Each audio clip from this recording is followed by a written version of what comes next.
If you've been watching the show lately, you know I've been pushing for some real reforms in our government the past few months, such as term limits for elected and appointed officials, changing the way that presidential debates are structured so that they're more about the candidates and not just game show moneymakers for TV networks.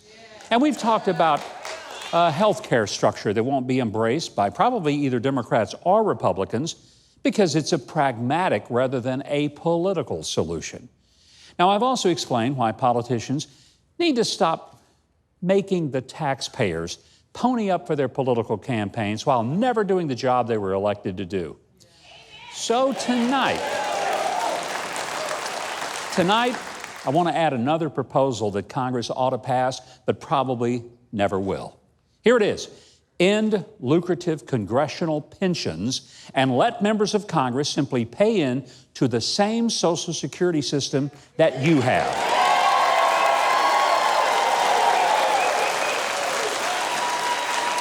Now, there have been a few reforms in pensions, but if members stay long enough, and most of them do, they can receive up to 80% of the average of their 3 highest years of salary beginning at age 62.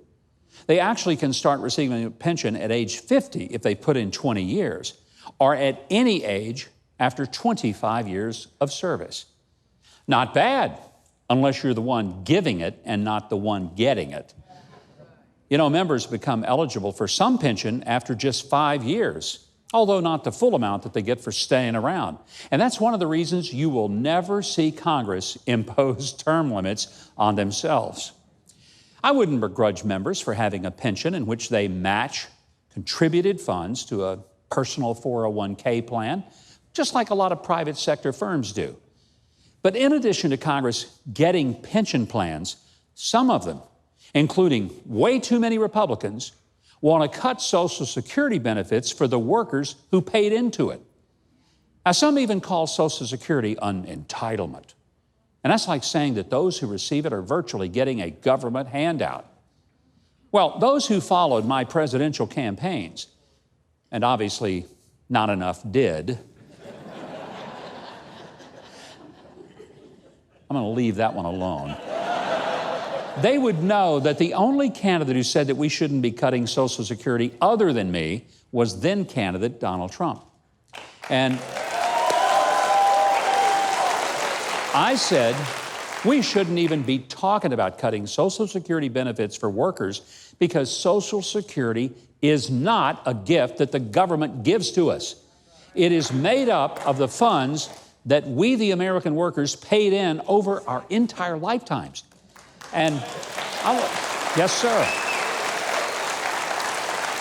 And to be clear, hey, we didn't make those contributions voluntarily or just when we could afford to.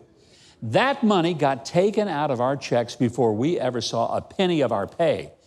And supposedly the government took those funds and they protected them and they invested them so that when we came of retirement age, our money, yes, our money would be there to supplement our retirement.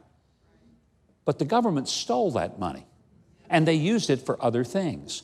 And when they got caught and the funds were in danger of drying up before everyone could get their own money out, politicians started talking about reducing the benefits by changing the rules and cutting the amount of the benefits.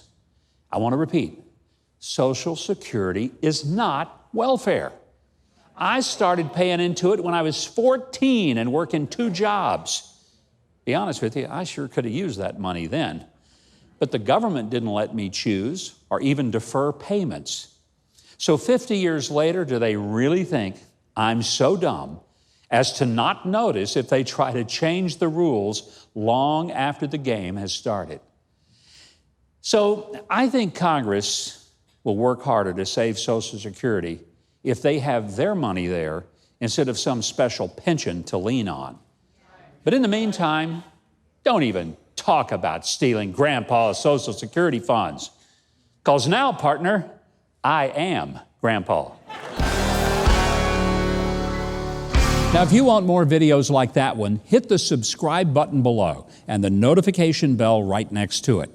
And if you leave a comment, positive or negative, I'll be sure that my dog Toby sees it and responds to you in kind.